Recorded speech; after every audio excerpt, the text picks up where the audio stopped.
Hola, ¿cómo están? Soy su profesor Percy Palma Huerta y el tema de hoy es seres vivos. Para esto hay que tener en cuenta las características de los seres vivos. Los seres vivos son porciones limitadas de materia que presentan una organización compleja. Son sistemas abiertos que realizan una constante intercambio de materia y energía con el entorno, con metabolismo, reacciones químicas muy veloces que les permite autoconservarse. La capacidad de reproducción y evolución, es decir, capacidad de transformarse a través del tiempo. Los seres vivos presentan las siguientes características. Para empezar, tenemos el crecimiento, que es una característica principal de los seres vivos, es que estos crecen. Los seres vivos requieren de nutrientes, o sea, alimentos, para poderse alimentar, sus procesos metabólicos que los mantienen vivos. Al aumentar el volumen de la materia viva, el organismo logra su crecimiento. Y hay dos formas de crecimiento: la hiperplasia, que es el aumento del número de células de un tejido, y la hipertrofia, que es el aumento del volumen celular. Otra característica de los seres vivos vendría a ser el metabolismo, el fenómeno del metabolismo que permite a los seres vivos procesar sus alimentos, utilizando una cantidad de estos nutrientes y almacenando el resto para usarlos cuando efectúen sus funciones. En el metabolismo se efectúan dos procesos fundamentales: el anabolismo y el catabolismo. El anabolismo es cuando se transforman las sustancias sencillas de los nutrientes en sustancias complejas. Ejemplo, tenemos a la fotosíntesis o a la formación de una proteína. Y tenemos también al catabolismo. ¿Y qué es el catabolismo? Cuando se desdoblan las sustancias complejas de los nutrientes con ayuda de enzimas y materiales simples, liberando energía. Durante el metabolismo se realizan reacciones químicas y energéticas. Ejemplo, tenemos acá a la digestión celular o a la respiración celular. En resumen, vendría a ser de que el anabolismo va de lo sencillo a lo complejo, y el catabolismo va a destruir, va de lo complejo a lo sencillo. Otra característica que tienen los seres vivos es la irritabilidad, que es la capacidad biológica de responder a ciertos estímulos. Estos pueden ser sonidos, olores, etc. del medio ambiente. Constituye la función de la irritabilidad.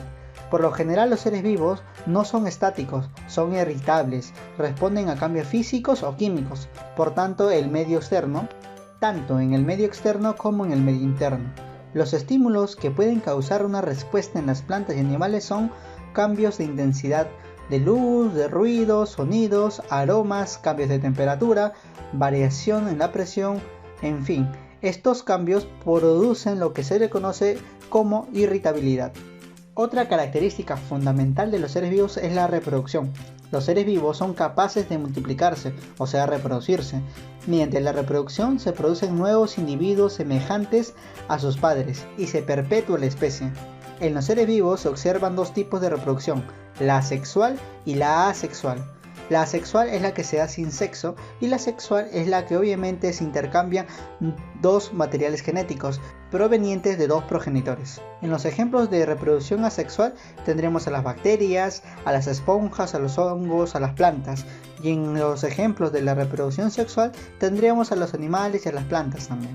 Otra característica de los seres vivos es la homeostasia, que es la capacidad de los seres vivos para regular su equilibrio interno, quiere decir la cantidad de agua, temperatura, pH, concentración de sales.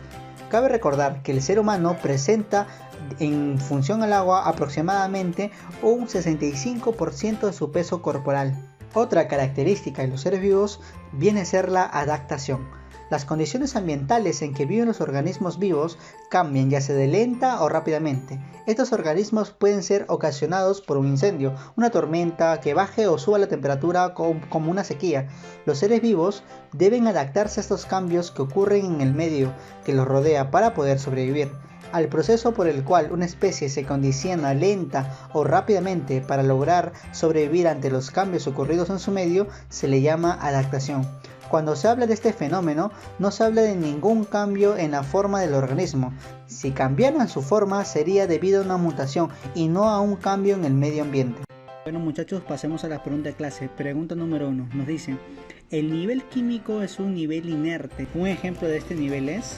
Bueno, muchachos, en el nivel químico pertenecen los átomos, las moléculas, las supramoléculas, etc. Entonces veamos, la alternativa A falla. ¿Por qué? Porque pertenece al nivel ecológico. El átomo sí, justamente, pertenece al nivel químico.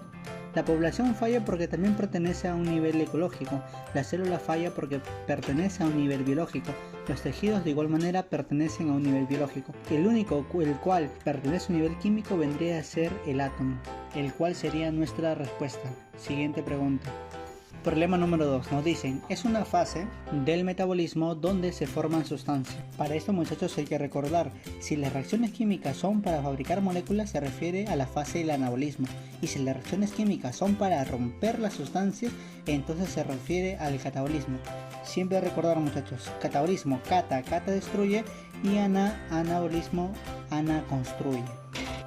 Como nos dice que va a formar sustancias, vendría a ser el anabolismo, que va de las moléculas sencillas a las moléculas complejas.